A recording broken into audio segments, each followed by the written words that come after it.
நீங்க செடியா இருக்கிற பொழுது புடுங்கி போட்டுருக்காங்க. இப்ப அவன் மரமா வளர்ந்து விழுந்து நிக்கிறான். அவனை நெருங்க முடியாத அளவுக்கு உக்கடத்துக்காரர்களும் ஜீவா நகர்காரர்களும் அவனுக்கு சப்போர்ட் பண்றாங்களே.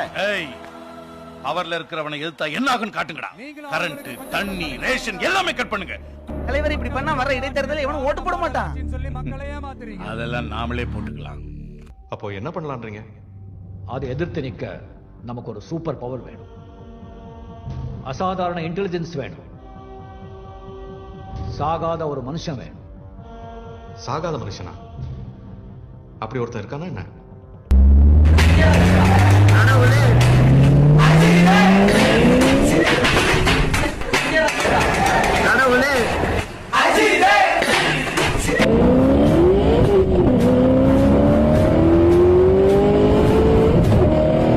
என் விசுவாசம் குணாகும்.